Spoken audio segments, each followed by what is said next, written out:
നമസ്കാരം. സ്പോട്ട് ലൈവിലേക്ക് സ്വാഗതം.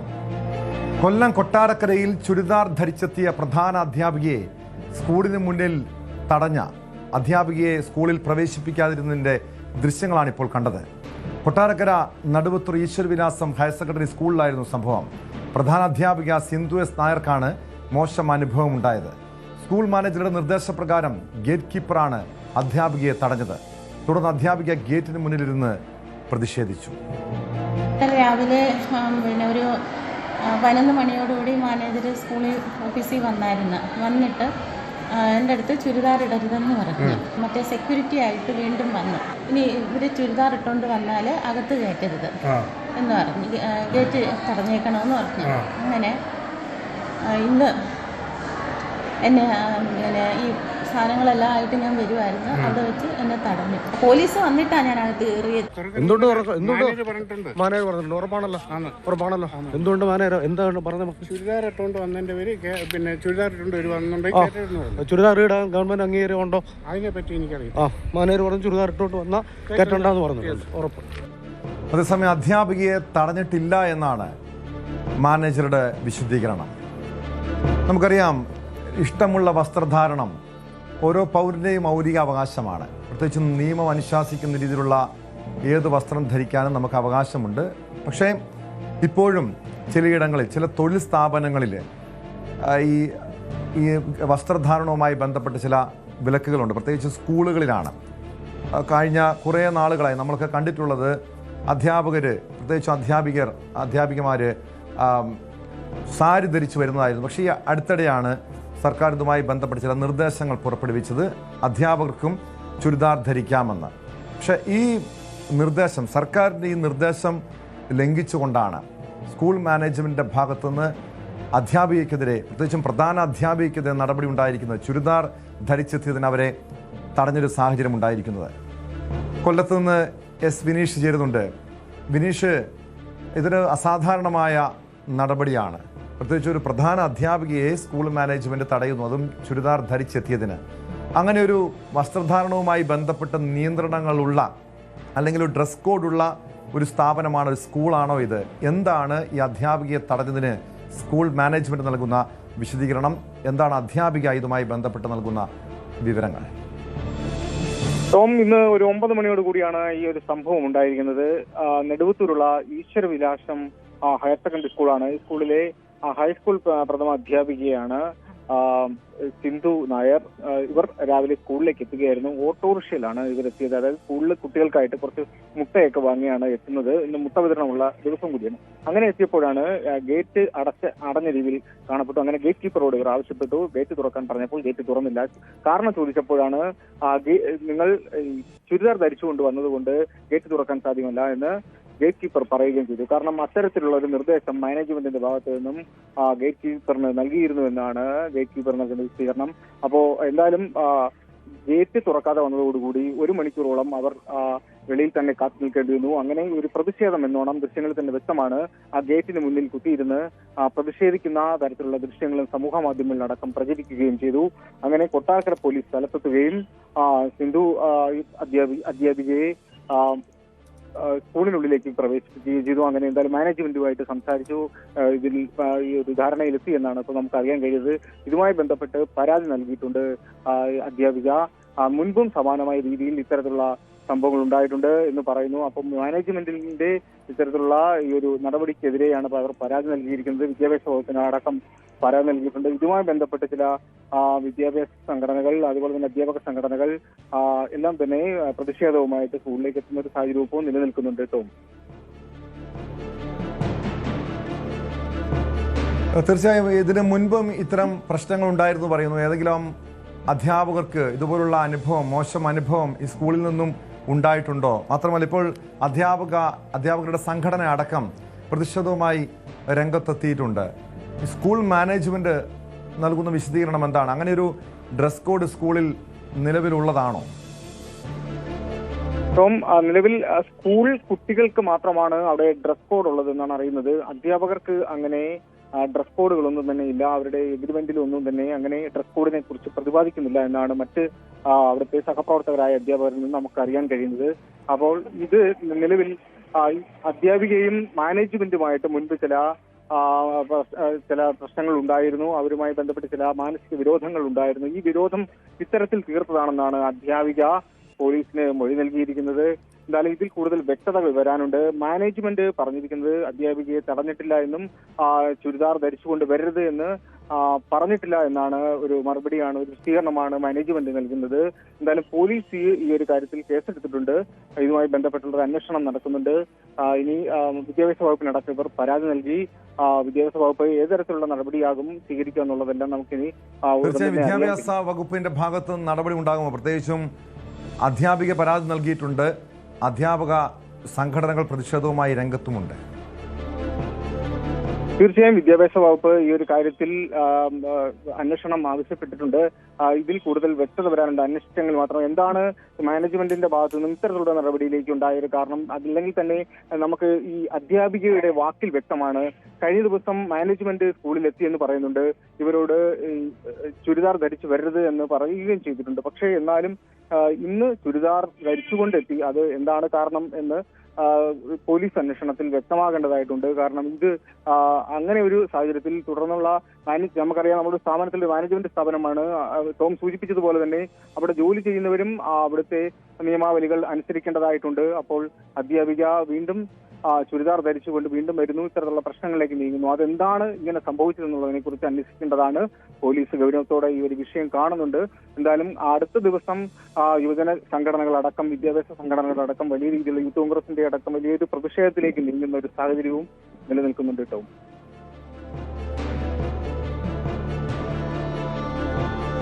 വ്യക്തമാണ്. നിലവിൽ ആ സ്കൂളിൽ വിദ്യാർത്ഥികൾക്ക് മാത്രമാണ് യൂണിഫോം ഉള്ളത്, അത്തരം ഡ്രസ് കോഡ് ഉള്ളത്, അധ്യാപകർക്കില്ല. പക്ഷേ ചില മാനേജ്മെൻറ്റ് സ്കൂളുകൾ അത്തരം ചില നിയമങ്ങളൊക്കെ കൊണ്ടുവരും. അങ്ങനെ നിയമമുണ്ടെങ്കിൽ, പ്രത്യേകിച്ചും നമ്മളൊക്കെ ജോലി ചെയ്യുന്ന സ്ഥാപനങ്ങളിൽ ഒരു ഡ്രസ് കോഡ് ഉണ്ടെങ്കിൽ അത് പാലിക്കാൻ അവിടുത്തെ ജീവനക്കാർ എല്ലാവരും ബാധ്യസ്ഥരാണ്.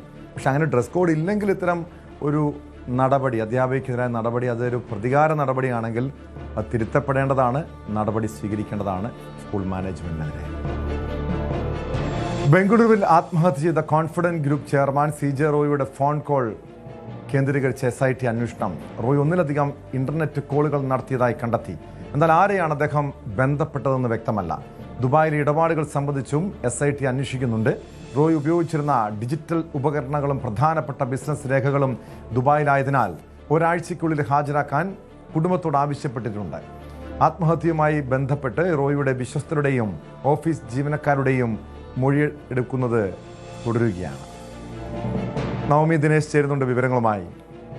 നവമി, ഊർജിതമായിട്ടുള്ള അന്വേഷണമാണ് CJ റോയിയുടെ ആത്മഹത്യയുമായി ബന്ധപ്പെട്ട് നടക്കുന്നത്. പ്രത്യേകിച്ച് ഇപ്പോഴും ഈ മരണവുമായി ബന്ധപ്പെട്ട ദിവസങ്ങൾ ഇത്ര പിന്നിട്ടിട്ടും ദുരൂഹത തുടരുന്നുണ്ട്. അതിനിടെയാണ് കഴിഞ്ഞ ദിവസം റോയിയുടെ ഡയറി കുറിപ്പ്, ഒരു ആത്മഹത്യാക്കുറിപ്പിന് സമാനമായിട്ടുള്ള ഡയറി കുറിപ്പ് പുറത്തു വന്നത്. വിശദമായി അന്വേഷിച്ചപ്പോൾ റോയി ഇൻ്റർനെറ്റ് കോളുകൾ, നിരവധി ആളുകളെ ഇൻ്റർനെറ്റ് കോൾ വഴി ബന്ധപ്പെട്ടിരുന്നുവെന്ന് വ്യക്തമായിട്ടുണ്ട്. അത് ആരാണെന്ന് സൂചനയില്ല. എന്താണ് ഇതുമായി ബന്ധപ്പെട്ട് ഇപ്പോൾ SITയുടെ അന്വേഷണത്തിൻ്റെ പുരോഗതി എങ്ങനെയാണ്?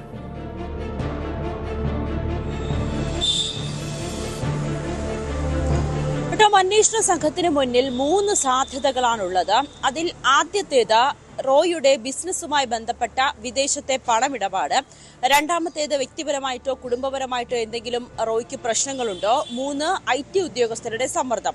ഇതിൽ IT ഉദ്യോഗസ്ഥരുടെ സമ്മർദ്ദം ഉണ്ടായിട്ടില്ല എന്ന് തന്നെയാണ് ഉദ്യോഗസ്ഥർ നൽകിയ മൊഴി. SIT സംഘം ആ ഒരു നിഗമനത്തിൽ തന്നെയാണ് എത്തി നിൽക്കുന്നത്. മറ്റ് 2 കാര്യങ്ങൾ, ഒന്ന് ഈ സാമ്പത്തികമായ ഏതെങ്കിലും തരത്തിൽ, ബിസിനസ് പരമായ ഏതെങ്കിലും തരത്തിലുള്ള പ്രശ്നം റോയ് നേരിട്ടിരുന്നോ, അല്ലെങ്കിൽ കുടുംബപരമായിട്ടുള്ള മറ്റെന്തെങ്കിലും പ്രശ്നം ഉണ്ടായിരുന്നോ. ഈ 2 രീതികൾ കൂടിയുള്ള ഒരു അന്വേഷണത്തിലേക്കാണ് ഇപ്പോൾ അന്വേഷണ സംഘം നീങ്ങിക്കൊണ്ടിരിക്കുന്നത്. അതിൽ കുടുംബത്തോട് ആവശ്യപ്പെട്ടിരിക്കുന്നത് ബംഗളൂരിലെ ഓഫീസിൽ നടത്തിയ പരിശോധനയിൽ ഈ നേരത്തെ ടോം സൂചിപ്പിച്ചതുപോലെ തന്നെ ഈ ആത്മഹത്യാക്കുറിപ്പിന് സമാനമായിട്ടുള്ളൊരു ഡയറി കുറിപ്പ് മാത്രമാണ് ലഭിച്ചിട്ടുള്ളത്. അതിൽ 9 പേജുള്ള ഈ കുറിപ്പിൽ റോയ് പ്രധാനമായും പറയുന്നത് വിദേശ സംരംഭങ്ങളിൽ തനിക്ക് ഒരു തിരിച്ചടി നേരിട്ടിരുന്നു, കുടുംബത്തോട് മാപ്പ് ചോദിക്കുന്നുണ്ട്. അതോടൊപ്പം തന്നെ ഈ പണം നൽകാനുള്ളവരുടെ വിവരങ്ങൾ, കമ്പനി എങ്ങനെ നയിക്കണം എന്നതിനുള്ളൊരു ചില നിർദ്ദേശങ്ങൾ, അതോടൊപ്പം തന്നെ കമ്പനിയിൽ നേരത്തെ ഉണ്ടായിരുന്ന നിക്ഷേപകരെ സംരക്ഷിക്കണം, അവരെ വഞ്ചിക്കരുത് എന്നീ കാര്യങ്ങളാണ് പ്രധാനമായും ഈ കുറിപ്പിൽ എഴുതിയിരിക്കുന്നത്. അതിൽ ആദ്യത്തേത്, അതായത് വിദേശ ഇടപാടുമായി ബന്ധപ്പെട്ട് വിദേശത്തെ ബിസിനസ്സുമായി ബന്ധപ്പെട്ട് ചില തിരിച്ചടികൾ നേരിട്ടു എന്ന് റോയ് പറയുന്നത് അങ്ങനെയാണെങ്കിൽ ആ രീതിയിലേക്ക് തന്നെയാണോ റോയുടെ ആത്മഹത്യയ്ക്ക് കാരണം എന്നതാണ് SIT പ്രധാനമായും അന്വേഷിക്കുന്നത്. ബംഗളൂരുവിൽ നടത്തിയ പരിശോധനയിൽ പ്രത്യേകിച്ച് വിവരങ്ങളൊന്നും തന്നെ ലഭിക്കാത്ത സാഹചര്യത്തിൽ ദുബായിലുള്ള കുടുംബത്തോട് ഈ റോയുടെ ഇലക്ട്രോണിക് ഉപകരണങ്ങൾ, അതായത് ലാപ്ടോപ്പ്, മറ്റ് ഫോണുകൾ, ഇതും ചില ഈ നിക്ഷേപവുമായി ബന്ധപ്പെട്ട അല്ലെങ്കിൽ ബിസിനസ്സുമായി ബന്ധപ്പെട്ട സുപ്രധാന രേഖകളെല്ലാം തന്നെ ഒരാഴ്ചയ്ക്കുള്ളിൽ ഹാജരാക്കണമെന്നാണ് കുടുംബത്തോട് നിർദ്ദേശിച്ചിരിക്കുന്നത്. അതിന്റെ അടിസ്ഥാനത്തിലായിരിക്കും തുടർ നീക്കങ്ങൾ മുന്നോട്ട് പോവുക. അതോടൊപ്പം തന്നെ ഈ ഡ്രൈവറുടെ മൊഴിയെടുത്തിരുന്നു. റോയുടെ ഡ്രൈവറുടെ മൊഴിയെടുത്തു. അതായത് കഴിഞ്ഞ ദിവസങ്ങളിൽ ദുബായിൽ നിന്നും ബംഗളൂരുവിലേക്ക് എത്തിയ റോയ് ബംഗളൂരിലെ വീട്ടിൽ ചില നിർമ്മാണ പ്രവൃത്തികൾ നടക്കുന്നതിനാൽ ഒരു ലക്ഷറി ഹോട്ടലിലാണ് താമസിച്ചിരുന്നത്. അവിടെ ഈ ഡ്രൈവർ പോലീസിന് നൽകിയ മൊഴി അനുസരിച്ച് 2 വാഹനങ്ങളാണ് റോയ് എയർപോർട്ടിലേക്ക് വിളിച്ചു വരുത്തിയത്. അതിലൊന്ന് ഈ റോയുടെ ലഗേജുകൾ വെക്കുന്നത് 2 ബാഗുകളാണ് ഉണ്ടായിരുന്നത്. അതിൽ പോലീസ് SIT സംഘം പറയുന്നതനുസരിച്ച് 20 ജോഡി വസ്ത്രങ്ങളും 10 ബ്രാൻഡഡ് ഷൂകളുമാണ് ഉണ്ടായിരുന്നത്. ആദ്യം ഈ ലഗേജ് വെച്ച കാറും 2 ലക്ഷറി വാഹനങ്ങളാണ് വിളിച്ചു വരുത്തിയത്. മറ്റൊന്നിൽ തന്നെയാണ് റോയ് ഈ ഹോട്ടലിലേക്ക് പോയത്. ആ ഹോട്ടലിലേക്ക് പോകുന്ന വഴിയിൽ അസ്വാഭാവികമായി തന്നെ ഒന്നും തോന്നിയില്ല എന്നാണ് ഡ്രൈവർ പറയുന്നത്. സാധാരണ പോലെ സന്തോഷത്തോടുകൂടി തന്നെയാണ് തന്നോട് റോയ് സംസാരിച്ചത്. അങ്ങനെ ഏതെങ്കിലും തരത്തിലുള്ള വിഷമമുണ്ട് അല്ലെങ്കിൽ മാനസിക സമ്മർദ്ദം റോയിയെ അലട്ടുന്നതായി തനിക്ക് തോന്നിയില്ല എന്നാണ് ഡ്രൈവറുടെ മൊഴി പോലീസിന് നൽകിയിരിക്കുന്നത്. മറ്റൊന്ന്, ഈ ഹോട്ടലിലെത്തി അവിടുത്തെ CCTV ദൃശ്യങ്ങൾ, അതായത് റോയ് താമസിച്ച ദിവസങ്ങളിലെ CCTV ദൃശ്യങ്ങൾ, റോയിയെ ആരൊക്കെയാണ് സന്ദർശിച്ചത്, ആ ഒരു വിവരങ്ങൾ, അതോടൊപ്പം തന്നെ റോയ് നടത്തിയ പേയ്മെന്റുകൾ 75,000 മുതൽ 1 ലക്ഷം രൂപ വരെയുള്ള ഇടപാടുകളാണ്. അല്ലെങ്കിൽ ഈ ഹോട്ടലിൽ അത്രയേറെ തുകയാണ് റോയ് ചിലവഴിച്ചത്. സ്വാഭാവികമായും ആ രീതിയിലുള്ള ജീവിതം നയിക്കുന്ന ഒരാളെ സംബന്ധിച്ച് സ്വാഭാവികമായും ലക്ഷറിയസ് ഹോട്ടലായിരിക്കും താമസം, അത്ര രൂപയായിരിക്കും അവിടെ മുടക്കിയിരിക്കുക. ഇതിന്റെ എല്ലാം വിവരങ്ങൾ, പേയ്മെന്റ് അടക്കം ഏത് വിധേനയാണ് റോയ് അവിടെ അടച്ചത്, ഇതെല്ലാം തന്നെ കൃത്യമായിട്ട് ഹാജരാക്കുവാൻ വേണ്ടി ഹോട്ടൽ മാനേജ്മെന്റിനോട് SIT സംഘം നിർദ്ദേശിച്ചിട്ടുണ്ട്. അതോടൊപ്പം തന്നെ റോയുടെ സാമ്പത്തിക ഇടപാടുമായി ബന്ധപ്പെട്ട് പല കഥകളും പല അഭ്യൂഹങ്ങളും സമൂഹ മാധ്യമങ്ങളിലൂടെ പരക്കുന്നുണ്ട്. അതിൽ റോയ് തന്നെ ഈ ഡയറി കുറിപ്പിൽ തനിക്ക് നിരവധി ആളുകൾ പണം തരാനുള്ളതും സാമ്പത്തികമായുള്ള തിരിച്ചടികളും ഒക്കെ വിശദീകരിക്കുന്നുണ്ട്. ഇത്തരം കാര്യങ്ങൾ, അതായത് റോയിയുടെ സാമ്പത്തിക ഇടപാടുകളും ഈ അന്വേഷണ പരിധിയിൽ ഉണ്ടാകുമോ?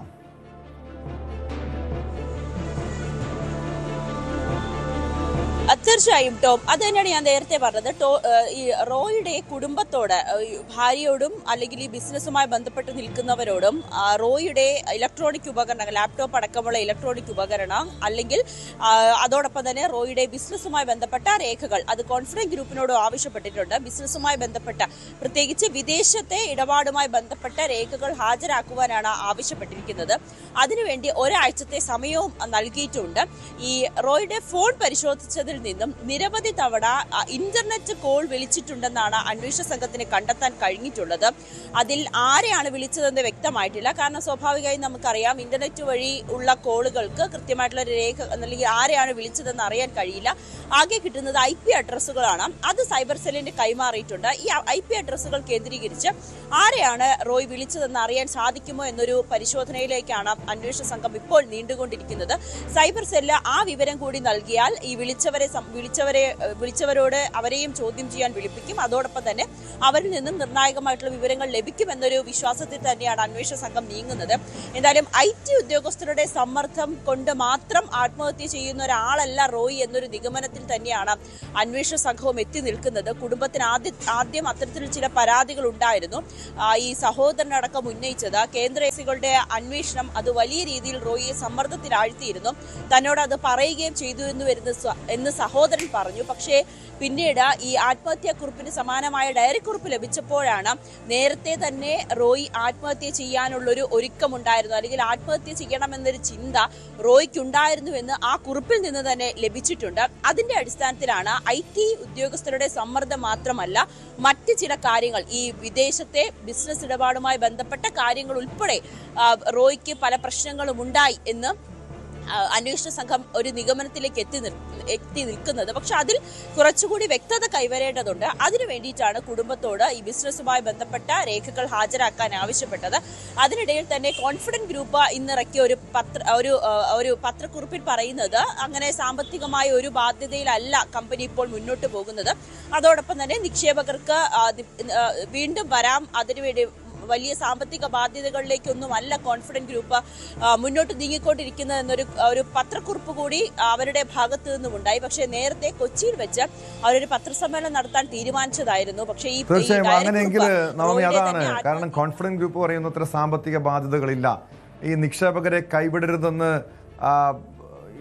സിജ റോയ് ആ ഡയറി കുറിപ്പിൽ ഈ കമ്പനിയുടെ മാനേജ്മെന്റിനോട് ഉള്ള നിർദ്ദേശമായി പറയുന്നുമുണ്ട്. പക്ഷെ പിന്നെ എന്തിനാണ് സിജ റോയ് ആത്മഹത്യ ചെയ്തത് എന്ന ചോദ്യമാണ് അവിടെ നിൽക്കുന്നത്. കുടുംബം തുടക്കത്തിൽ തന്നെ ഉന്നയിച്ച ആരോപണവും അതായിരുന്നു.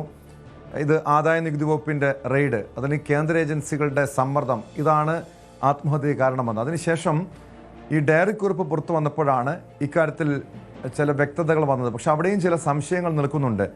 കുടുംബത്തിന് പോലും അറിയാൻ കഴിയാത്ത രീതിയിലുള്ള എന്ത് ഇടപാടുകളായിരുന്നു, എന്ത് സാമ്പത്തിക ബാധ്യതയായിരുന്നു സിജ റോയ്ക്ക് ഉണ്ടായിരുന്നതെന്ന്. മാനേജ്മെൻറ്റ് ഇങ്ങനെയൊക്കെ വാർത്താക്കുറിപ്പ് ഇറക്കുമ്പോഴും അദ്ദേഹത്തിൻ്റെ സാമ്പത്തിക ഇടപാടുകളുമായി ബന്ധപ്പെട്ട് ഇപ്പോഴും ചില സംശയങ്ങൾ നിലനിൽക്കുന്നില്ലേ?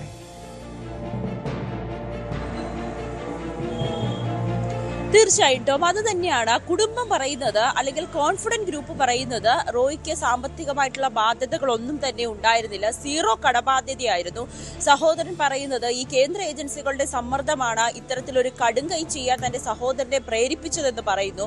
ആദ്യം മകനടക്കം ആ രീതിയിലേക്കുള്ള നിലപാടെടുത്തുവെങ്കിൽ പോലും ഈ കുറിപ്പ് വന്നതോടുകൂടി, അതായത് ഡയറി കുറിപ്പ് വായിച്ചതോടുകൂടിയാണ് നേരത്തെ തന്നെ റോയ് ആത്മഹത്യ ചെയ്യാൻ തീരുമാനിച്ചിരുന്നു എന്ന തരത്തിലുള്ള സൂചനകൾ ലഭിക്കുന്നത്. അതിൽ കുടുംബത്തോട് മാപ്പ് ചോദിക്കുന്നുണ്ട്.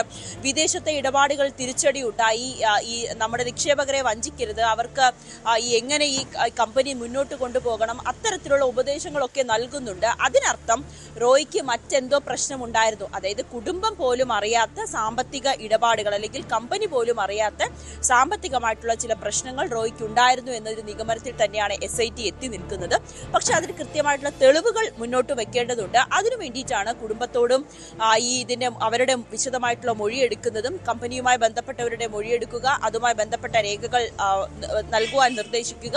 ഡ്രൈവറുടെ മൊഴി, അന്ന് ഈ ഹോട്ടൽ താമസിച്ചിരുന്ന ഹോട്ടലിലെ CCTV, അന്ന് ആരൊക്കെ റോയിയെ കാണാൻ വന്നു, റോയിയുടെ ഫോണിലെ നിർണായകമായിട്ടുള്ള വിവരങ്ങൾ, ഇതെല്ലാം തേടുക എന്നതുകൊണ്ട് തന്നെ ഈ മരണത്തിലെ, ഈ ആത്മഹത്യയിലെ ദുരൂഹത നീക്കുക എന്ന് തന്നെയാണ് SITയുടെയും ലക്ഷ്യം. കുടുംബം എന്തായാലും ഈ SITയുടെ അന്വേഷണത്തോട് പൂർണ്ണമായും സഹകരിക്കുന്നുണ്ട്, വിശ്വാസമുണ്ട് എന്ന് തന്നെയാണ് പറയുന്നത്. ഏതായാലും അന്വേഷണം ഊർജിതമായി തന്നെയാണ് മുന്നോട്ട് പോയിക്കൊണ്ടിരിക്കുന്നത് കേട്ടോ. വ്യക്തമാണ്. നവമി ദിനേശാണ് വിവരങ്ങൾ നൽകിയത്. സിജ റോയുടെ ആത്മഹത്യയുമായി ബന്ധപ്പെട്ട് പോലീസിൻ്റെ അന്വേഷണം തുടരുകയാണ്. സാമ്പത്തിക ഇടപാടുകൾ, അതോടൊപ്പം ഫോൺ കോളുകളടക്കം വിശദമായി പോലീസ് പരിശോധിക്കുന്നുണ്ട്. കോഴിക്കോട് പാഴൂർ മൂന്നൂറിൽ ബൈക്ക് യാത്രക്കാരായ യുവാക്കളെ കാറിടിച്ച് പരിക്കേൽപ്പിച്ച സംഭവത്തിൽ കാർ ഡ്രൈവർ പിടിയിൽ. ചെറുവാടി സ്വദേശി മുഹമ്മദ് ഇർഫാനാണ് പിടിയിലായത്. ശനിയാഴ്ച ഉച്ചയോടെ നടന്ന അപകടത്തിന് ശേഷം മുഹമ്മദ് ഇർഫാൻ ഒളിവിൽ പോയിരുന്നു. തുടർന്ന് മാവൂർ പോലീസ് ലുക്കൌട്ട് നോട്ടീസ് പുറപ്പെടുവിച്ചതാണ്. പ്രതിയെ നാളെ കോടതിയിൽ ഹാജരാക്കും. അപകടത്തിൽ സഹോദരങ്ങളായ യുവാക്കൾ ചികിത്സയിലാണ്. വിവരങ്ങളുമായി MS അനീഷ് കുമാർ ചേരുന്നുണ്ട്. അനീഷ്, ഈ ബൈക്കിലെത്തിയ രണ്ട് യുവാക്കളെയും വാഹനമിടിപ്പിച്ച് കൊലപ്പെടുത്താൻ ശ്രമിച്ച കേസ്, അവരുടെ വീട്ടിൽ കയറി സഹോദരനെ ആക്രമിച്ച കേസടക്കം 3 കേസുകളാണ് ഇർഫാനെതിരെ പോലീസ് ചുമത്തിയിരുന്നത്. സംഭവത്തിന് ശേഷം ഇയാൾ ഒളിവിലായിരുന്നു എന്നാണ് വിവരം. എവിടെ നിന്നാണ് പിടികൂടാൻ കഴിഞ്ഞത്? ടോം, കഴിഞ്ഞ ശനിയാഴ്ചയാണ് കേസിനാസ്പദമായ സംഭവം ഉണ്ടായത്. കൊടിയത്തൂർ സ്വദേശികളായ സഹോദരങ്ങളെ പാഴൂരിൽ വെച്ചാണ് വാഹനം ഇടിപ്പിച്ച് കൊല്ലാൻ മുഹമ്മദ് ഇർഫാൻ ശ്രമിച്ചത്. ഇതിനുശേഷം ഇയാൾക്ക് വേണ്ടിയുള്ള തെരച്ചിൽ പോലീസ് ഊർജിതമായി നടത്തുകയായിരുന്നു.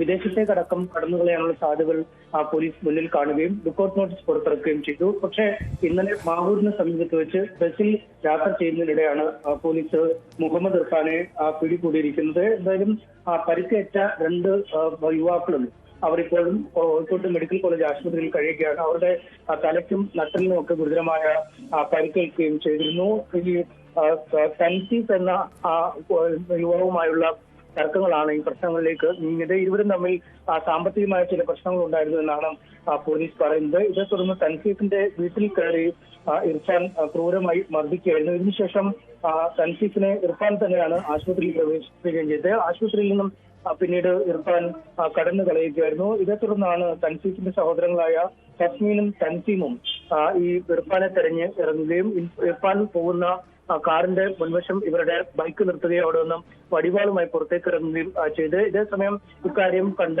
ഇർഫാൻ വാഹനം നിർത്താതെ തന്നെ മുന്നോട്ടെടുക്കുകയായിരുന്നു. അതായത് ഇരുവരും വാഹനം ഇടിച്ച് വഴിയിലേക്ക് തെറിച്ച് വീഴുന്ന ദൃശ്യങ്ങളടക്കമുള്ള CCTV ദൃശ്യങ്ങൾ പുറത്തു വരികയും ചെയ്തിരുന്നു.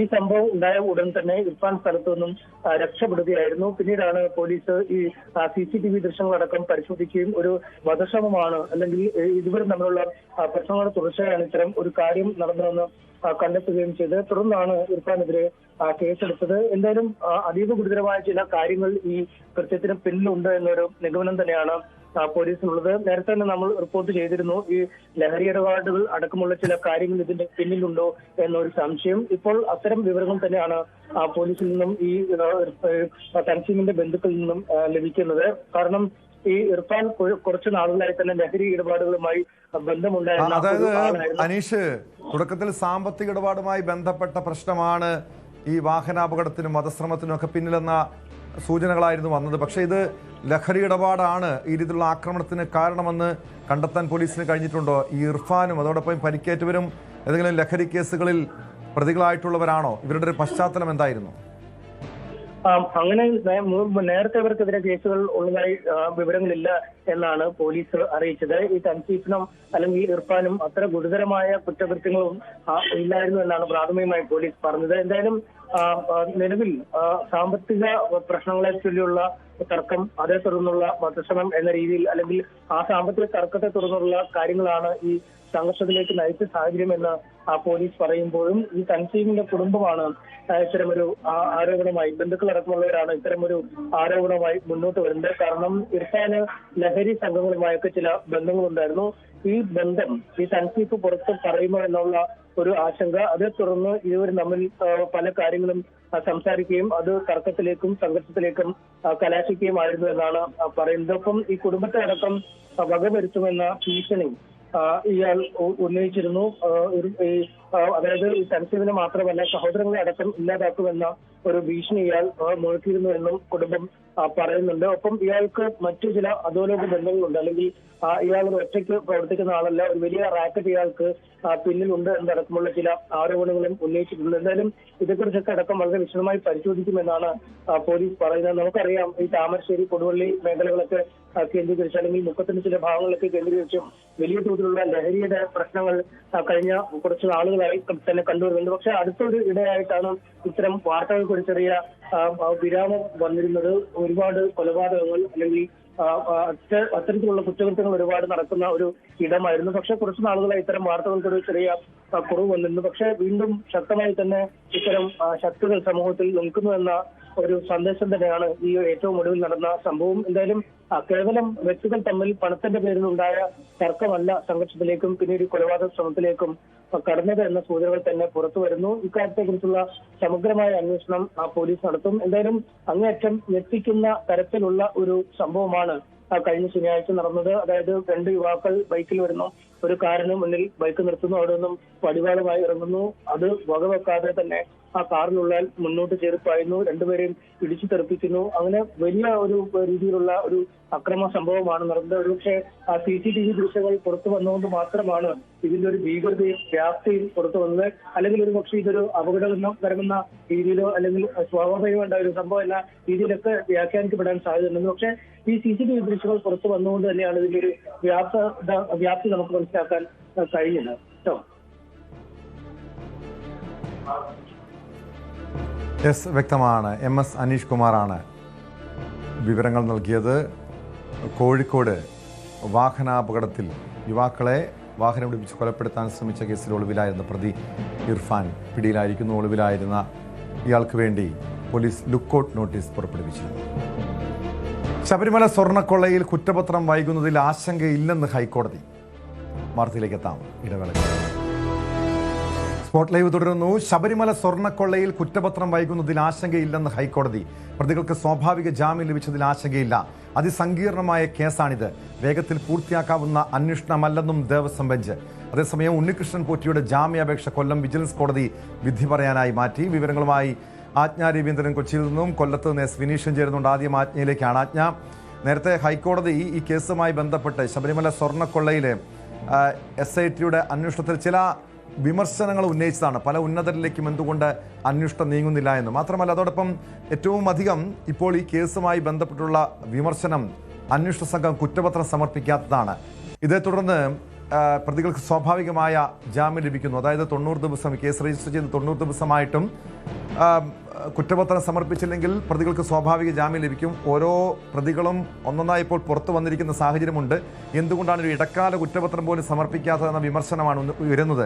അതിനിടെയാണ് ഹൈക്കോടതിയുടെ ഭാഗത്ത് നിന്ന് ഈ അന്വേഷണ സംഘത്തെ സംബന്ധിച്ച് ആശ്വാസകരമായിട്ടുള്ളൊരു നിരീക്ഷണം ഉണ്ടായിരിക്കുന്നത്. കുറ്റപത്രം വൈകുന്നതിൽ ആശങ്കയില്ലെന്ന് ഹൈക്കോടതി വ്യക്തമാക്കിയിരിക്കുന്നത്. എന്താണ് എന്ന് ഹൈക്കോടതിയിൽ സംഭവിച്ചത്?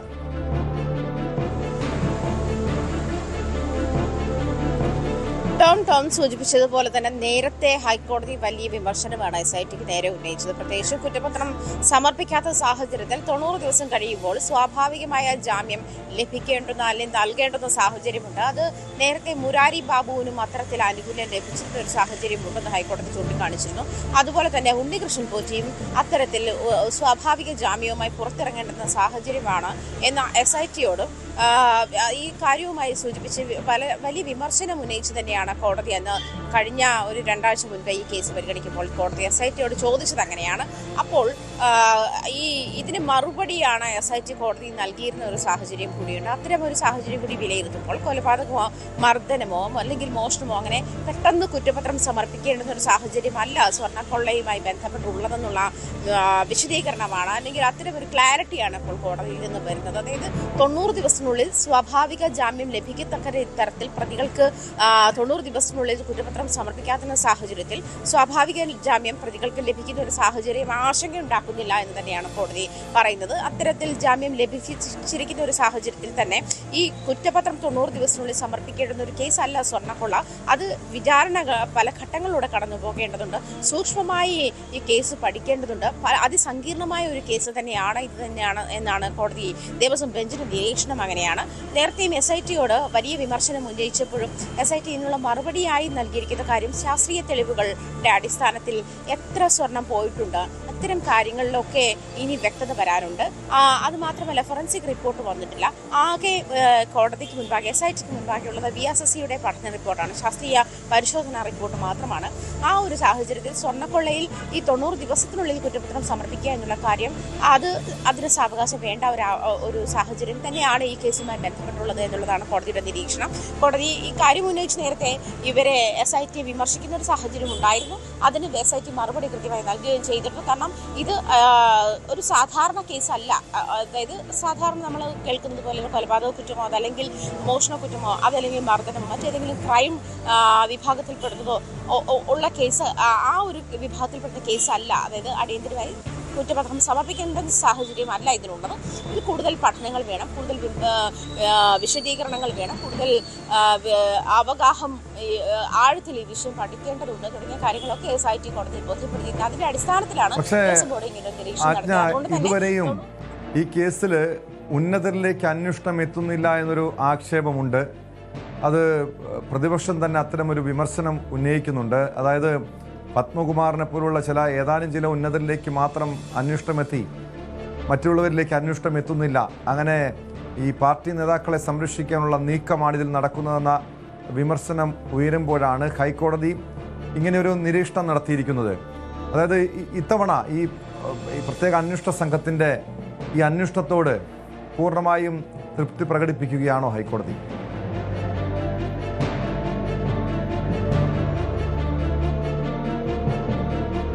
പ്രശ്നങ്ങൾ ടോം സൂചിപ്പിച്ചതുപോലെയുള്ള, അതായത് ഉന്നതരിലേക്ക് എന്തുകൊണ്ടാണ് അന്വേഷണം എത്താത്തത്, വമ്പൻ സ്റ്റാഫുകൾ ഇനി കൊടുക്കാനുണ്ട്, അത്തരം ആളുകളെ ചോദ്യം ചെയ്യേണ്ടുന്ന സാഹചര്യമുണ്ട്, അവരുടെ അറസ്റ്റ് രേഖപ്പെടുത്തേണ്ടുന്ന സാഹചര്യമുണ്ട് തുടങ്ങിയ കാര്യങ്ങളൊക്കെ കോടതി ഉന്നയിച്ച് SITയെ കാര്യമായി ഇതുമായി ബന്ധപ്പെട്ട് മുൾമുനയിൽ നിർത്തുന്ന ഒരു സാഹചര്യം കൂടി ഉണ്ടായിരുന്നു. അങ്ങനെ അതായത് കോടതിയുടെ നിർദ്ദേശപ്രകാരം കോടതിയുടെ നിരീക്ഷണത്തിലുമാണ് ഈ കേസിന്റെ അന്വേഷണ സംഘം മുന്നോട്ട് പോകുന്നത്. ഇതല്ലാതെ ശങ്കർദാസിന്റെ ആരോഗ്യനിലയുമായി ബന്ധപ്പെട്ട് മാത്രമാണ് കോടതി SITക്ക് പുറമെ ഒരു എൻക്വയറി പോലും ഈ കാര്യത്തിൽ നടത്തിയിട്ടുള്ളത് എന്ന് വേണം മനസ്സിലാക്കാതെ. അതുകൊണ്ട് തന്നെ SITക്ക് കോടതിയുടെ നിർദ്ദേശമുണ്ട്. കോടതി നിർദ്ദേശിക്കുന്ന അനുസരിച്ചിട്ടാണ് ഇതുമായി ബന്ധപ്പെട്ട് പോകുന്നത്. ഹൈക്കോടതി തന്നെ മേൽനോട്ടം വഹിക്കുന്ന ഒരു കേസ് എന്നുള്ള നിലയിൽ ഇതിന് ഹൈക്കോടതി തീരുമാനിക്കുന്ന കാര്യങ്ങളിലേക്ക് അല്ലെങ്കിൽ ഹൈക്കോടതി നിയന്ത്രിക്കുന്ന ഇടത്തേക്കാണ് SIT പോകുന്നത്. അതിനിടയിലും കുറ്റപത്രം, അതായത് കുറ്റപത്രമല്ല, നമ്മുടെ അന്വേഷണ പുരോഗതി റിപ്പോർട്ട് സമർപ്പിക്കുന്ന സാഹചര്യത്തിൽ കോടതി SITയോട് ഇത്തരത്തിൽ എന്തുകൊണ്ടാണ് ഉന്നതരെ അറസ്റ്റ് ചെയ്യാൻ താമസിക്കുന്നത്, എന്തുകൊണ്ടാണ്, അല്ലെങ്കിൽ ഉന്നതരിലേക്കുള്ള അന്വേഷണം എന്താണ്, ഉന്നതരിലേക്ക് എത്താത്തത് തുടങ്ങിയ കാര്യങ്ങളൊക്കെ കോടതി ചോദിക്കുന്ന സാഹചര്യം ഉണ്ടായിരുന്നു. അതും വളരെ അങ്ങേറ്റം വിമർശാത്മകമായി തന്നെയാണ് ഹൈക്കോടതി ചോദിച്ചത്.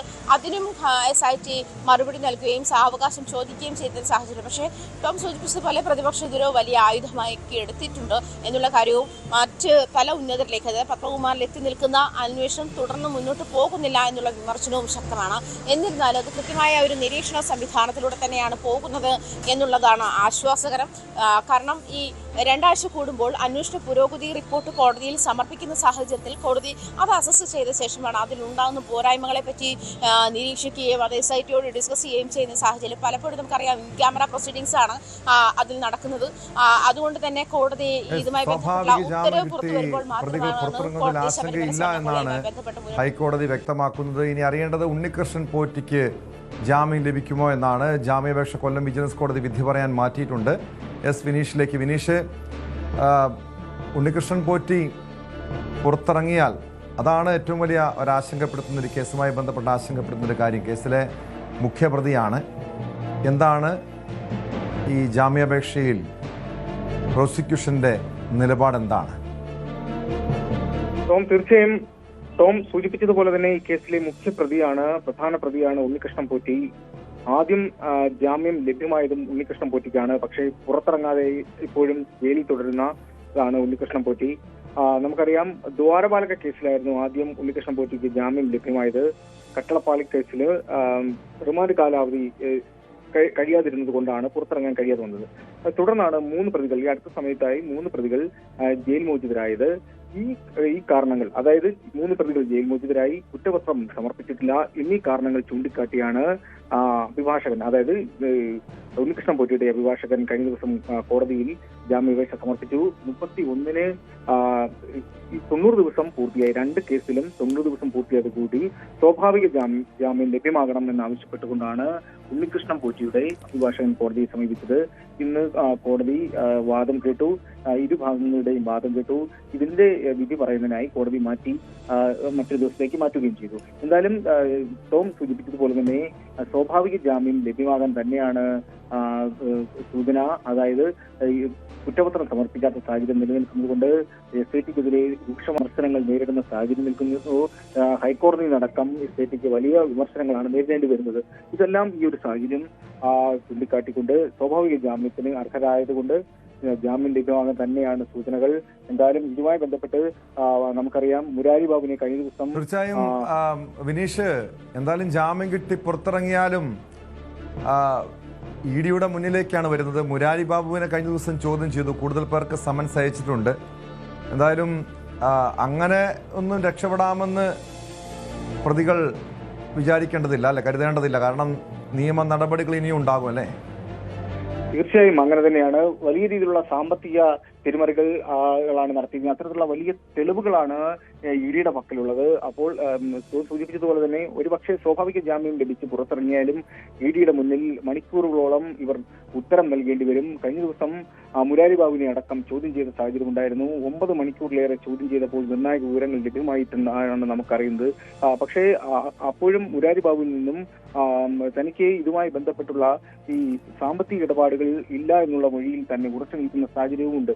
ഇതെല്ലാം വലിയ ആശങ്കാജനകമാണ്. ഇതിനെല്ലാം ഉത്തരം വന്നേ മതിയാവുകയുള്ളൂ. എന്തായാലും എസ്ഐടിയുടെ ഈ കുറ്റപത്രം സമർപ്പിക്കുന്നതുമായി ബന്ധപ്പെട്ടുള്ള നടപടിക്രമങ്ങൾ നീണ്ടുപോകുന്നു. നേരത്തെ ആജ്ഞ സൂചിപ്പിച്ചതുപോലെ തന്നെ ഇതിൽ അന്വേഷണം പൂർത്തീകരണത്തിലേക്ക് എത്താത്തത് കൊണ്ട് ഇതിന്റെ ഈ ഇടക്കാല ഒരു കുറ്റപത്രം പോലും സമർപ്പിച്ചിട്ടുമില്ല.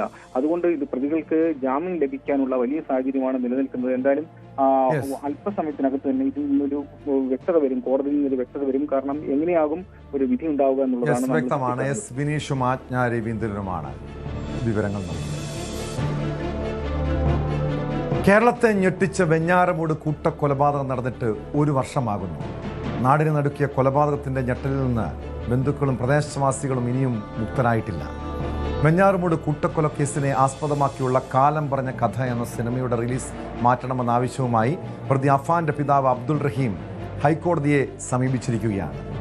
അഫാന്റെ വീടിന്റെ ഇപ്പോഴത്തെ അവസ്ഥ എന്ത് എന്ന ചോദ്യത്തിന് ഉത്തരം തേടുകയാണ് ന്യൂസ് 18. ഡാൻ കുര്യന്റെ റിപ്പോർട്ടിലേക്ക്.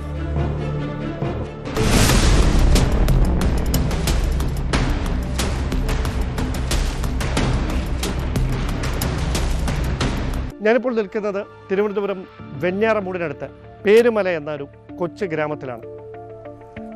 കഴിഞ്ഞ 1 വർഷം മുമ്പ് വരെ ഈ ഗ്രാമം കേരളത്തിലെ മറ്റൊരു സ്ഥലങ്ങളിലും അറിയപ്പെടാത്ത തിരുവനന്തപുരത്തിൻ്റെ അതിർത്തിയോട് ചേർന്ന് കിടക്കുന്ന ഒരു സ്ഥലം മാത്രമായിരുന്നു. അതിനപ്പുറത്തേക്ക് ഇന്ന് കേരളത്തിൽ മുഴുവൻ അറിയപ്പെടുന്ന ഒരു ഗ്രാമമായി ഈ പേരുമല എന്ന നാട് മാറിയത് കേരളത്തെ മുഴുവൻ നടുക്കിയൊരു കൊലപാതകത്തിൻ്റെ വാർത്തയിലൂടെയാണ്. കഴിഞ്ഞ ഫെബ്രുവരി മാസം 23-ാം തീയതി വരെ ഈ വീടിൻ്റെ കോളിംഗ് ബെല്ലിൽ ഇങ്ങനെ അമർത്തിയാൽ ആ വീട് തുറന്ന് പുറത്തേക്ക് വന്ന് വർത്തമാനം പറയാൻ ഒരുപിടി ആളുകൾ ഈ വീട്ടിലുണ്ടായിരുന്നു. പക്ഷേ കഴിഞ്ഞ ഫെബ്രുവരി 24-ാം തീയതി ആ കാര്യങ്ങളെല്ലാം മാറിമറിഞ്ഞു. അന്ന് മുതൽ ഇന്ന് വരെ ഈ വീടിൻ്റെ ഗേറ്റുകൾ ഇങ്ങനെ താഴിട്ട് പൂട്ടിയിരിക്കുകയാണ്. ഈ വീട്ടിൽ ആളനക്കമില്ല, ഒച്ചയില്ല, ഒന്നുമില്ല.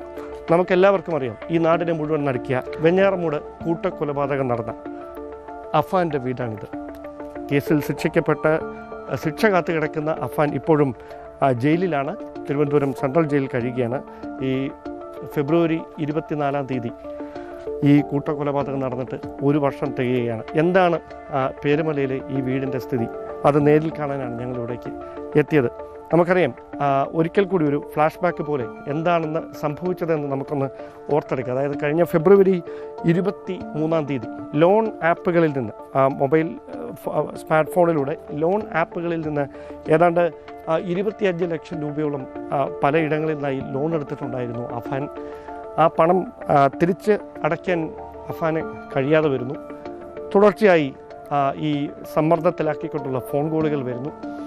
അങ്ങനെ വലിയൊരു മാനസിക സമ്മർദ്ദത്തിലേക്ക് 23-കാരനായ അഫാൻ എത്തുന്നു. പിന്നീട് ഫെബ്രുവരി മാസം 24-ാം തീയതി 3 പേർക്കായി കടം വാങ്ങിയ പണം തിരികെ നൽകാനുണ്ടായ ഒരു സാഹചര്യമാണ് അഫാൻ ഇങ്ങനൊരു ക്രൂരകൃത്യത്തിലേക്ക് നയിക്കുന്നത്. അതായത് ഒരു ബന്ധുവിൽ നിന്ന് 50,000 രൂപ വാങ്ങി അത് അന്ന് കൊടുക്കേണ്ടതായിരുന്നു. അതോടൊപ്പം വീട് ജപ്തിയാകാതിരിക്കാൻ ബാങ്കിൽ പണമടയ്ക്കേണ്ട അവസാന ദിവസമായിരുന്നു ഫെബ്രുവരി 24. അതോടൊപ്പം മറ്റൊരാളിൽ നിന്ന് വാങ്ങിയ പണം, ഇങ്ങനെ 3 പേർക്കായി പണം കൊടുക്കേണ്ട തീയതിയായിരുന്നു ഫെബ്രുവരി 24. അന്ന് അഫാൻ അതിന് കഴിയാതിരിക്കുന്ന ഒരു സാഹചര്യമാണ് ഇങ്ങനെ ഒരു ക്രൂരകൃത്യം ആസൂത്രണം ചെയ്യാൻ അഫാൻ എന്ന 23 വയസ്സുകാരനെ പ്രേരിപ്പിക്കുന്നത്. അതായത് അന്ന് രാവിലെ 10 മണിക്കും വൈകുന്നേരം 6 മണിക്കും ഇടയിലാണ് ഈ വീട്ടിലും മറ്റ് 2 സ്ഥലങ്ങളിലുമായി, അതായത് ആ 3 സ്ഥലങ്ങളിലായി ഈ 5 കൊലപാതകങ്ങൾ നടക്കുന്നത്. അഫാൻ്റെ മുത്തശ്ശിയായ സൽമ ബീവി, അതായത് ഈ പേരുമലയിൽ നിന്ന് 25 കിലോമീറ്റർ അകലെയുള്ള ഒരു കൊച്ചു വീട്ടിലാണ് സൽമ ബീവി താമസിച്ചുകൊണ്ടിരുന്നത്. തനിച്ച് താമസിക്കുകയായിരുന്നു. അവരുടെ മാല, ഏതാണ്ട് ഒരു 2.5 പവനോളം തൂക്കം വരുന്ന മാല, അത് പണയം വെക്കാനായി അഫാൻ ചോദിച്ചിരുന്നു. പക്ഷേ സൽമ ബീവി അതിന് സമ്മതം മൂളിയില്ല. ആ വൈരാഗ്യമാണ് താൻ ഏറെ സ്നേഹിച്ചിരുന്ന സൽമ ബീവി വളരെ അപ്രതീക്ഷിതമായുണ്ടായ പ്രകോപനത്തിൽ കഴുത്തിന് പിന്നിൽ തലയ്ക്ക് അടിച്ച് വീഴ്ത്തുകയും പിന്നീട് അവർ ദാരുണമായി കൊല ചെയ്യപ്പെടുകയും ചെയ്യുന്ന സാഹചര്യത്തിലേക്ക് എത്തിയത്. അവിടെ നിന്ന് അഫാൻ പിന്നീട് നേരെ എത്തുന്നത് തൻ്റെ പിതാവ് റഹീമിൻ്റെ സഹോദരനായ അബ്ദുൾ ലത്തീഫിൻ്റെ വീട്ടിലേക്കാണ്. അബ്ദുൾ ലത്തീഫിൻ്റെ വീട് ഈ പേരമലയിൽ നിന്ന് 9 കിലോമീറ്റർ അകലെയാണ്. ഈ വീട്ടിലെത്തുന്നു. അബ്ദുൾ ലത്തീഫ് വീടിൻ്റെ സോഫയിൽ ഇരിക്കുകയായിരുന്നു. അപ്പോൾ പ്രകോപനമൊന്നുമില്ലാതെ ഈ അബ്ദുൾ ലത്തീഫാണ് ഈ സൽമ ബീവി ഈ സ്വർണം ഈ മാല തരാൻ തടസ്സം നിന്നത് എന്ന ഒരു വൈരാഗ്യമാണ് അബ്ദുൾ ലത്തീഫിനോട് അഫാന് നേരത്തെ മുതലുണ്ടായിരുന്നത്. അതോടൊപ്പം ഈ പേരമലയിലെ വീട് വിറ്റാൽ അവരുടെ കടബാധ്യതകൾ തീർക്കാമെന്ന് അതിന് അബ്ദുൾ ലത്തീഫ് തടസ്സം നിന്നു എന്നാണ് പോലീസിനോട് അഫാൻ വ്യക്തമാക്കിയത്. എന്തായാലും അഫാൻ നേരെ ഈ വീടിൻ്റെ സെറ്റിയിലിരിക്കുന്ന, അതായത് മുൻവശത്തെ സെറ്റിയിലിരിക്കുന്ന അബ്ദുൾ ലത്തീഫിനെ ഒരു പ്രകോപനമില്ലാതെ നേരെ തലയ്ക്ക് അടിക്കുന്നു. കയ്യിൽ കരുതിയിരുന്ന ആയുധം ഉപയോഗിച്ച് അബ്ദുൾ ലത്തീഫിനെ ആക്രമിക്കുന്നു. ശബ്ദം കേട്ടുകൊണ്ട് ഓടി വരുന്ന അബ്ദുൾ ലത്തീഫിൻ്റെ ഭാര്യ സജിദ ബീവിയെയും സമാനമായ തരത്തിൽ തന്നെ ക്രൂരമായി തലയ്ക്ക് വെട്ടി രണ്ടുപേരെയും ഈ വീടിൻ്റെ രണ്ട് വശങ്ങളായി, മുൻവശത്ത് അബ്ദുൾ ലത്തീഫിൻ്റെ മൃതദേഹം, പിൻവശത്ത് സജിദ ബീവിയുടെ മൃതദേഹം. ഇങ്ങനെയാണ് ആ വീട് തുറന്നപ്പോൾ പ്രദേശവാസികൾ ഇവരുടെ രക്തത്തിൽ കുളിച്ചു കിടക്കുന്ന മൃതദേഹം കണ്ടെത്തുന്നത്. അവിടെ നിന്നാണ് നേരെ ഈ വീട്ടിലേക്ക് എത്തുന്നത്. അന്ന് വൈകുന്നേരത്തോടെ ഈ വീട്ടിലെത്തുന്നു. വീട്ടിലെത്തിയ ശേഷം അമ്മ, അതായത് അഫാനെ ഏറ്റവും കൂടുതൽ സ്നേഹിച്ചിരുന്നത് അഫാൻ്റെ അമ്മയാണ്, ഷെമി, അമ്മ ഷെമി ഈ വീട്ടിനകത്തുണ്ടായിരുന്നു. അപ്പോൾ പലപ്പോഴും ഇങ്ങനെ ഈ കടം കൊടുത്തു തീർക്കാൻ കഴിഞ്ഞില്ലെങ്കിൽ കൂട്ട ആത്മഹത്യയെക്കുറിച്ച് പലപ്പോഴും അവർ പരസ്പരം സംസാരിച്ചിരുന്നു എന്നൊക്കെയാണ് പോലീസിന് നൽകിയിരിക്കുന്ന മൊഴി. ഈ കൊടുക്കാനുള്ള കടം എങ്ങനെ കൊടുത്തു തീർക്കും എന്ന ആശങ്ക അഫാൻ ഈ സംഭവ ദിവസം, അതായത് ഫെബ്രുവരി 24-ാം തീയതി ഈ രണ്ട് സ്ഥലങ്ങളിൽ, അതായത് സൽമ ബീവിയെയും അതോടൊപ്പം തന്നെ പിതൃ സഹോദരനായിട്ടുള്ള അബ്ദുൾ ലത്തീഫിനെയും ഭാര്യയുമൊക്കെ കൊലപ്പെടുത്തിയ ശേഷം വീട്ടിലെത്തി ഉമ്മയുമായി പങ്കുവെക്കുന്നുണ്ട്. അതിനിടയിലാണ് ഉമ്മ എന്നോട് ക്ഷമിക്കണം എന്ന് പറഞ്ഞുകൊണ്ട് ഈ ഒരു കഴുത്തിൽ അവർ ധരിച്ചിരുന്ന ഒരു ഷോൾ, ആ ഷോൾ പെട്ടെന്ന് ഈ അവരിരുന്ന സ്ഥലത്തിന് പിന്നിലൂടെ എത്തി വരിഞ്ഞു മുറുക്കുന്നു. വരിഞ്ഞു മുറുക്കിയതിന് ശേഷം അവർ ബോധരഹിതയാകുന്നു. പിന്നീട് അവരെ വീടിൻ്റെ ഹാളിനോട് ചേർന്നുള്ള അകത്തെ കിടപ്പ് മുറിയിലേക്ക് അവരെ വലിച്ചുകൊണ്ട് പോവുകയാണ്. അവിടെ വെച്ച് അവരുടെ തലയിൽ അടിക്കുന്നു. തലയിലടിച്ച് രക്തം വാർന്ന നിലയിൽ, അതായത് ബോധരഹിതയായി അവർ വീഴുകയായിരുന്നു ചെയ്തത്. പക്ഷേ അഫാൻ വിചാരിച്ചത് ഉമ്മ മരണപ്പെട്ടു എന്ന് തന്നെയാണ്. അങ്ങനെയാണ് ആ മുറിയിൽ രക്തം തളം കെട്ടിക്കിടന്ന ഉമ്മയെ ഉപേക്ഷിച്ച് ആ മുറി ലോക്കാക്കി പുറത്തിറങ്ങിയ ശേഷം പ്രധാനപ്പെട്ട റോഡാണിത്. ഈ വീട്ടിലേക്ക് ഒരു 100 മീറ്ററില്ല പ്രധാനപ്പെട്ട റോഡിൽ നിന്ന് പേരമല ജംഗ്ഷനിലേക്കുള്ള വഴിയാണിത്. അപ്പം അവിടേക്ക് സ്കൂൾ വിട്ട് അഫാൻ്റെ സഹോദരൻ അഫ്സാൻ അവിടേക്ക് എത്തുന്നു. അഫ്സാൻ വീട്ടിൻ്റെ മുൻവശത്തേക്ക് വരുമ്പോൾ അവന് ഏറ്റവും ഇഷ്ടമുള്ള ഭക്ഷണമുണ്ട്.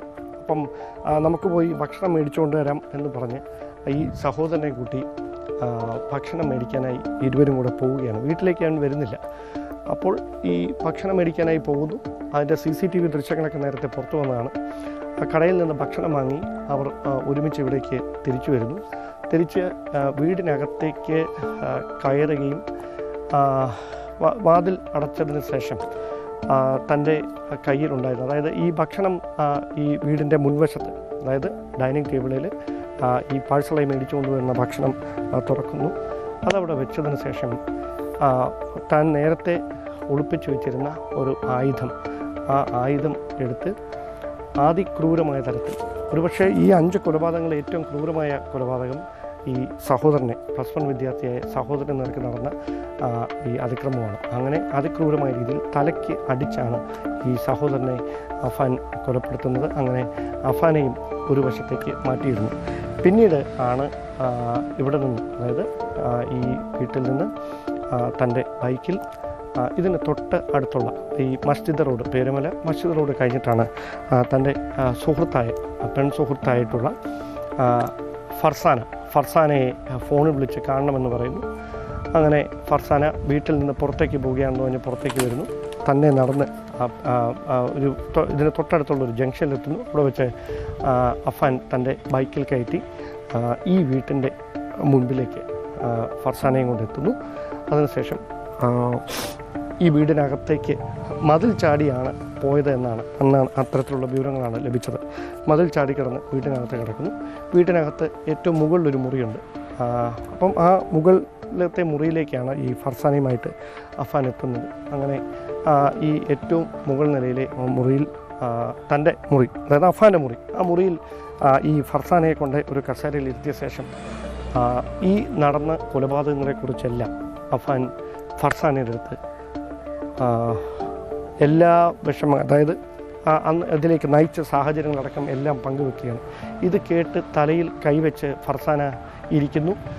ഇനി നമ്മൾ എങ്ങനെ ഒരുമിച്ച് ജീവിക്കും എന്ന ഏറ്റവും ഒരു പെണ്ണിൻ്റെ എല്ലാ പ്രതീക്ഷകളും നഷ്ടപ്പെടുന്ന വേദന ഉളവാക്കുന്ന വാക്കുകൾ പൊട്ടിക്കരഞ്ഞുകൊണ്ട് അഫാനോട് ഫർസാന പങ്കുവെക്കുമ്പോൾ തലയിലിങ്ങനെ കൈവച്ചാണ് ഫർസാന ഈ കസേരയിലിരുന്നിരുന്നത്. പെട്ടെന്ന് മറുവശത്തെ കഴുതിയിരുന്ന ഒരു ചുറ്റികയെടുത്ത് നേരെ ഫർസാനയുടെ നെറ്റിയുടെ ഈ നടുഭാഗത്തായിട്ട് ഈ ചുറ്റിക കൊണ്ട് അടിക്കുകയാണ്.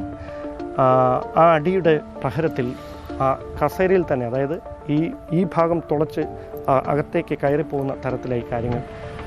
വെടിയുണ്ട ഏറ്റതുപോലെയായിരുന്നു ഫർസാനയുടെ മൃതദേഹം ഈ കസേരയിൽ നിന്ന് കണ്ടെടുക്കുമ്പോൾ എന്നാണ് അന്ന് അന്വേഷണത്തിന് നേതൃത്വം നൽകിയ വെഞ്ഞാറമൂട്ടിലെ പോലീസ് ഉദ്യോഗസ്ഥരൊക്കെ വ്യക്തമാക്കിയത്.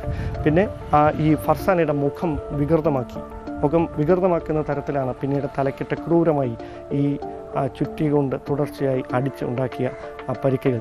ആഴത്തിൽ മുറിവേറ്റ് രക്തം വാർന്ന് ഫർസാനയും മരണപ്പെടുന്നു. അതിനുശേഷം അഫാൻ ഈ വീട്ടിൽ നിന്ന് താഴേക്കിറങ്ങി അവിടെ ഗ്യാസ് തുറന്നു വിടുകയാണ്. ഗ്യാസ് തുറന്നു വിട്ടതിന് ശേഷം തൻ്റെ ബൈക്കിൽ അഫാൻ ഇവിടുന്ന് പുറത്തിറങ്ങുന്നു. നേരെ വെഞ്ഞാറമൂട് പോലീസ് സ്റ്റേഷനിലേക്ക് ഇതുവഴി പോകുന്നു. വെഞ്ഞാറമൂട് പോലീസ് സ്റ്റേഷനെത്തി പോലീസിന് മുമ്പിൽ ഞാൻ 5 പേരെ കൊലപ്പെടുത്തിയിട്ടുണ്ട് എന്ന് കുറ്റസമ്മതം നടത്തുകയാണ്. പെട്ടെന്ന് പോലീസിൻ്റെ ഒരു മാനസിക വിഭ്രാന്തിയിൽ പറയുന്നതാണോ എന്നൊരു സംശയം തോന്നി. പക്ഷേ കൃത്യമായി, അതായത് ഞാൻ ഗ്യാസ് തുറന്നു വിട്ടിട്ടുണ്ട് വീട്ടിൽ എന്ന് പറഞ്ഞ ഒരു വാചകമാണ് ഈ പോലീസ് ഉദ്യോഗസ്ഥർ ചിലരെ ഇതിൽ എന്തോ ഒരു കാര്യമുണ്ട് എന്ന് ചിന്തിപ്പിക്കുന്ന തരത്തിലേക്ക് കാര്യങ്ങൾ മാറിയത്. പെട്ടെന്ന് ഇത് എവിടെയാണ് അതിൻ്റെ ലൊക്കേഷൻ എന്ന് ചോദിച്ചറിയുന്നു. പെട്ടെന്ന് ഇവിടേക്ക് പോലീസ് ഉദ്യോഗസ്ഥർ പാഞ്ഞെത്തുമ്പോൾ ഈ ഗ്യാസിൻ്റെ മണം പുറത്തേക്ക് വരുന്നൊരു സാഹചര്യം ഉണ്ടായിരുന്നു. അപ്പോൾ തന്നെ അവർ ഉറപ്പിച്ചു ഇത് വസ്തുതയാണെന്ന്. പെട്ടെന്ന് അഫാൻ പറഞ്ഞ പ്രകാരം 25 കിലോമീറ്റർ അപ്പുറത്തുള്ള സൽമാ ബീവിയുടെ വീട്ടിലേക്കും 9 കിലോമീറ്റർ അപ്പുറത്തുള്ള അബ്ദുൽ ലത്തീഫിൻ്റെ വീട്ടിലേക്കുമൊക്കെ പോലീസ് സംഘം 3ആയി തിരിഞ്ഞ് അതിവേഗത്തിലെത്തി. ആ 3 സ്ഥലങ്ങളിലേക്ക് എത്തി. അപ്പോഴേക്കും ഏതാണ്ട് രാത്രി ഒരു 7:30-8 മണിയോട് അടുപ്പിച്ചിരുന്നു. പിന്നെ ജനനിബിഡമായ സാഹചര്യമായിരുന്നു. പേരമലയിലെ ഈ വീടിന് മുൻപിലും സൽമാ ബീവി താമസിച്ച സ്ഥലത്തും അതോടൊപ്പം തന്നെ അബ്ദുൽ ലത്തീഫ് താമസിച്ച വീടിൻ്റെ പരിസരത്തുമൊക്കെ ജനസാഗരമായി. കാരണം അത്രമാത്രം ആളുകൾ ഇത് ആദ്യം വാർത്ത ഒരു പ്രതി അല്ലെങ്കിൽ ഈ അഫാൻ ഇങ്ങനെ 5 കൊലപാതകങ്ങൾ നടത്തിയെന്ന് അന്വേഷണ സംഘത്തോട് വെളിപ്പെടുത്തിയെന്ന് മാത്രമേ വരുന്നുള്ളൂ. അതിനപ്പുറത്തേക്ക് കാര്യങ്ങളൊന്നും അറിയില്ല.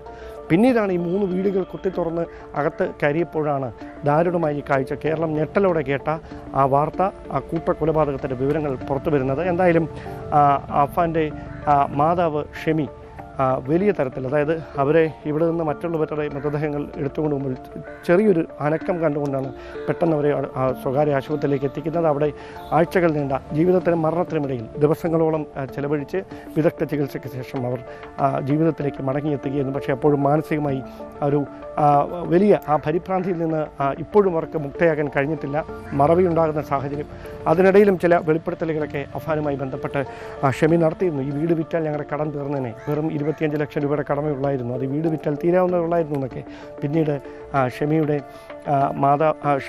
ഭർത്താവ് അദ്ദേഹം, അതായത് അഫാൻ്റെ പിതാവ് നാട്ടിലേക്ക് വരുന്നു. വിദേശത്തായിരുന്നു അദ്ദേഹം എല്ലാം നഷ്ടപ്പെട്ട നിസ്സഹായനായ ഒരു മനുഷ്യൻ്റെ തേങ്ങൽ അടക്കി പിടിച്ചുകൊണ്ടുള്ള മൗനമായുള്ള സുഹൃത്തുക്കളുമൊത്തുള്ള നടത്തം അത് വിമാനത്താവളത്തിൽ വെച്ച് ഞങ്ങളൊക്കെ കണ്ടതാണ്. പക്ഷേ അത് ഇപ്പോഴും അത് ഉള്ളിൽ നിന്ന് മാറുന്നില്ല. കാരണം ഏറെ പ്രതീക്ഷയോടെ ഈ വീടിന് വേണ്ടിയിട്ടാണ് തൻ്റെ പ്രിയപ്പെട്ട പുന്നോമന മക്കൾക്ക് വേണ്ടി, ഭാര്യയ്ക്ക് വേണ്ടി എല്ലാം കരുതിയിരുന്ന ആ മധ്യവയസ്കൻ ഇവിടേക്ക് എത്തുമ്പോൾ എല്ലാം ചിന്നിച്ചിതറിയ അവസ്ഥയിലാണ്. അതായത് ഇങ്ങനെയൊരു വീട് മാത്രമുണ്ട് ബാക്കി, അതിനുള്ളിൽ തനിക്കൊപ്പം ജീവിക്കാൻ ആരുമില്ലാത്തൊരവസ്ഥ. പിന്നീട് ഈ ഭാര്യയ്ക്ക് അദ്ദേഹത്തിൻ്റെ പരിമിതികൾക്കുള്ളിൽ നിന്ന് ചികിത്സയ്ക്ക് ഉറപ്പാക്കുന്ന സാഹചര്യം. പിന്നീട് നിലവിൽ നമുക്ക് ലഭിക്കുന്ന വിവരങ്ങൾ അനുസരിച്ച് അദ്ദേഹം കൊല്ലം ജില്ലയിലെ ഒരു സ്ഥലത്ത് ഒരു വ്യാപാര സ്ഥാപനവുമായി ബന്ധപ്പെട്ട് ദൈനംദിന കാര്യങ്ങൾക്കൊക്കെ വേണ്ടി ചെലവ് കണ്ടെത്തുന്നതിനുള്ള ജോലികളൊക്കെ ചെയ്തുകൊണ്ടിരിക്കുകയാണ്.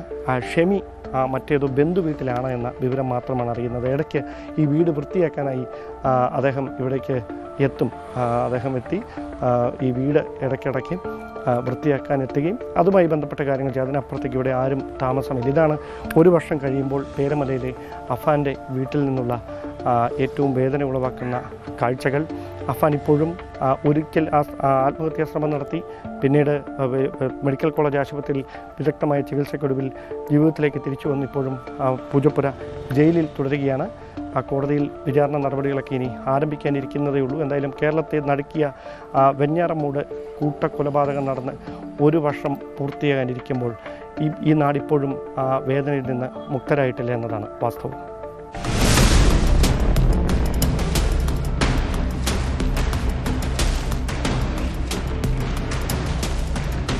വെഞ്ഞാറമൂട് കൂട്ടക്കൊലപാതകം നടന്ന് 1 വർഷമാകുമ്പോഴും ഇന്നും ഒരു നാട് വലിയ ആശങ്കയിലാണ്, ഭീതിയിലാണ്. ഒരുപക്ഷെ ചിന്തിച്ചു കഴിഞ്ഞാൽ ഇതുപോലൊരു മകൻ സ്വന്തം വീട്ടിൽ, ഒരു യുവാവ് സ്വന്തം വീട്ടിൽ അതിക്രമം കാട്ടുമ്പോൾ അവർക്കുണ്ടായൊരു മാനസികാവസ്ഥ, പ്രത്യേകിച്ചും മകനെ നഷ്ടമാകുന്നു, മാതാപിതാക്കളെ നഷ്ടമാകുന്നു, യുവതിയുടെ ജീവൻ നഷ്ടപ്പെടുന്നു. ഇന്നും ആ കുടുംബം വലിയ തീരാ ദുഃഖത്തിലാണ്. വലിയ ദുരന്തം അവരെ, അതിൻ്റെ ആഘാതം അവരിൽ നിന്നും ഒരിക്കലും വിട്ടുമാറില്ലെന്ന കാര്യത്തിൽ യാതൊരു സംശയവുമില്ല. ഇതുപോലുള്ള ദുരന്തങ്ങൾ നമ്മുടെ വീടുകളിലും സംഭവിക്കരുത്. അതുകൊണ്ട് തന്നെ മനസ്സിലാക്കണം, ഈ കുഞ്ഞുങ്ങളെ മനസ്സിലാക്കി, മക്കളെ മനസ്സിലാക്കി മുന്നോട്ട് പോകാൻ മാതാപിതാക്കൾ കഴിയണം. എന്തുകൊണ്ടാണ് ആ ചെറുപ്പക്കാരൻ ഇങ്ങനെയൊരു കടുങ്കൈ കാട്ടിയത്, കൂട്ടക്കുരുത് നടത്തിയത് എന്ന ചോദ്യത്തിന് ഇപ്പോഴും വ്യക്തമായൊരു ഉത്തരമില്ല. സ്പോട്ട് ലൈവ് പൂർണ്ണമാകുന്നു. നമസ്കാരം. കൂടുതൽ വാർത്തകൾക്ക് News 18 Keralam YouTube channel subscribe ചെയ്യുക.